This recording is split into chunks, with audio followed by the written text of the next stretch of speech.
like you have? It's a lot of hard work. I mean, we didn't just grab it overnight. You know, before we even became who we were. I was brought up and raised in Providence, Rhode Island. I was an active member of the Fox Point Boys Club, Boys and Girls Club now. But before then, it was just the Boys Club, where you could go swimming. You didn't need no bathing suit on. But now they've changed it to the Boys and Girls Club. And my whole life with our dad, who was a great entertainer himself, who's passed on now, but my father could sing better than all of us. Right? And he had six sons, 7 actually. My oldest brother John even sings. And we got the gift from the good Lord upstairs, you know. Between him and my dad, how can you go wrong? You know.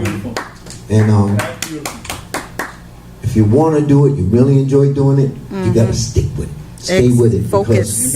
If you just go out and you say, hey, I can do it, and then you do it one day, you don't want to do it the next day, that's not what it's all about. I've been in the business for 4 decades now. Wow.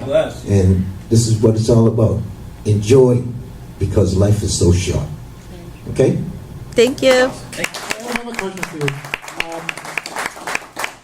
What's some artists that you have worked with that you enjoy working with, and some artists that that's memorable that you worked with in the past?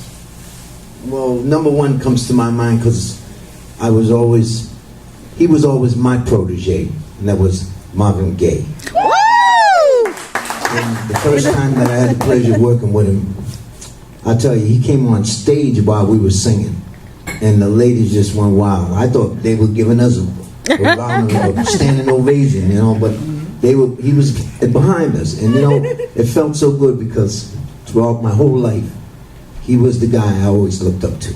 Wow. And Marvin was way beyond his time.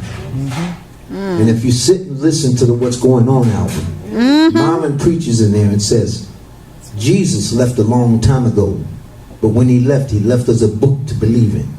And in it, we've got a lot to learn. He was way surpassed himself. Wow. And if you see what's going on in the world today, you can understand where Marvin was coming from. Okay? And I say kudos to Marvin Gaye. One last question. What was your first thought when you first heard your own song on the radio? It didn't feel any different, you know. It's when you come up as a kid singing, you know, my dad was always, you know, you guys, you got to stay together, you know, we're brothers. And his thing was, he wasn't into rock and roll. His kind of music was Cape Verdean music. But he wanted us to keep going. And like he says, you guys have the best gift in the world, you know. And we continued on, you know, but it's just something that hits you all the time. And when I first heard Heaven Must Be Missing an Angel, well, even that one, before that one, there was a song, our first very, very single was done by Jeffrey Osborne's brother, Billy. Wow. Billy wrote Check It Out. Okay? And we didn't have any idea that it was Billy or his brother Jeffrey. Jeffrey used to play drums for me. And then they went into their own thing, and Jeffrey ended up leaving, but Billy wrote Check It Out. And I say kudos to Billy, because great writer, you know. But when he heard it on the radio, and I heard it on the radio, it was like, that's where I stemmed from. You know, it was an everyday thing for me, you know. And it's still an everyday thing for me. I see people who out there enjoying themselves. That's what makes me happy. Right? Because life is too short. Enjoy yourselves. Thank you. Okay? God bless you.